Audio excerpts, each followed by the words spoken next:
दोस्तों नमस्कार। आज हम एक सुप्रीम कोर्ट के एक डिसीजन के बारे में बताऊंगा जिसका नॉर्मल लोगों में क्या प्रभाव पड़ेगा।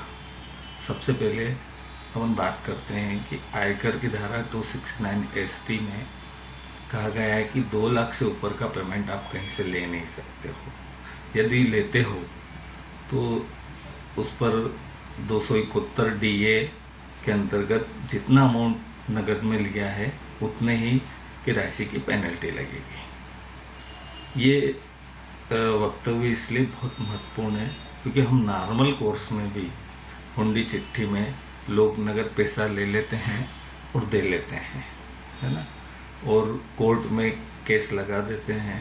138 का डिसीजन कर लेती है और इनकम टैक्स डिपार्टमेंट को कोई नोटिस में नहीं आ पाता है कि आपने कैश में लेन देन किया है। ऐसा मैंने सामान्यतः देखा है। लेकिन 16 अप्रैल 2025 को सुप्रीम कोर्ट ने एक RBA-NMS एजुकेशनल इंस्टीट्यूट के केस में ऑनरेबल जस्टिस पारदीवाला ने एक डायरेक्शंस इशू किए हैं अगेंस्ट द असेसी,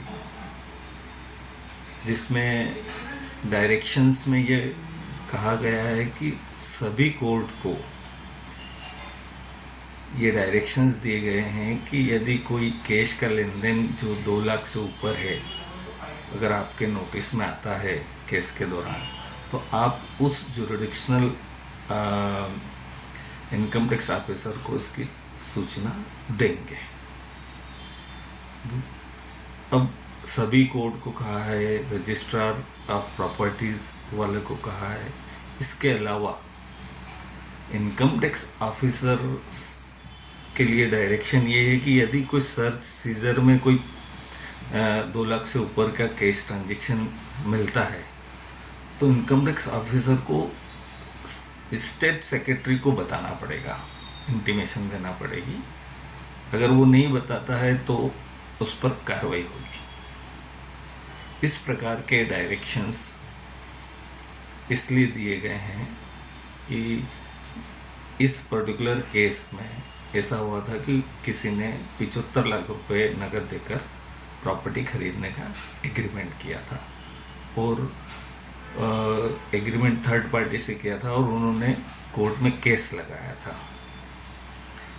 तो इससे सुप्रीम कोर्ट को महसूस हुआ कि दूसरे सभी लॉ में भी वायलेशन करते हुए ये कोर्ट का टाइम वेस्ट कर रहे हैं। तो ये जो निर्णय है सूट किसी और काम के लिए था, लेकिन डायरेक्शंस उन्होंने दूसरे लॉ को के वायलेशंस के लिए भी इशू कर दिए हैं। तो अब सभी लोगों को ये ध्यान रखना पड़ेगा। जैसे हुंडी चिट्ठी में लोग कोर्ट में चले जाते हैं कि मैंने इसको 5 लाख रुपए दिए थे, 138 का केस लगा देते हैं। कोर्ट अब अभी तक तो डिसाइड कर देती थी कि भाई 138 में आपको पेमेंट देना चाहिए वगैरह वगैरह, लेकिन ये सब इनकम टैक्स डिपार्टमेंट के नोटिस में नहीं आता था। तो जो भी कोर्ट में केस लगाता था उसको कोई फ़र्क नहीं पड़ता था। लेकिन अब जैसे ही आप कोर्ट में केस लगाओगे कि मैंने इसको 5 लाख दिए थे और इसने मेरे को ये चेक दिया था, तो कोर्ट की ये जवाबदारी रहेगी कि वो रिलेटेड इनकम टैक्स ऑफिसर को इसकी सूचना दें।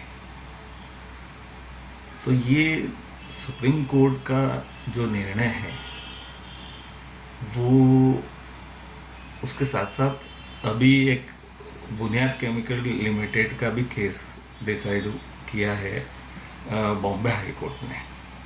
उसमें तो ये तक कहा है कि जो कैश का लेन देन है या फर्जी एंट्रीज हैं उसमें ये डायरेक्शंस के लिए बोला है कि भाई पुलिस डिपार्टमेंट ने इसमें क्या किया है,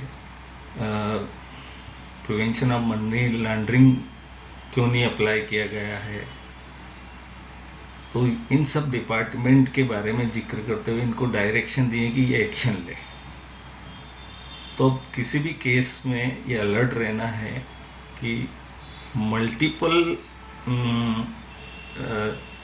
एक्ट के लिए हाई कोर्ट या सुप्रीम कोर्ट डायरेक्शन दे सकता है, तो आप केस लगाने जाओ और उल्टा आपके ऊपर बहुत सारी केस रीओपन हो सकते हैं। तो इन सब को मद्देनज़र रखते हुए आप अपने निर्णय लीजिए। Thank you very much.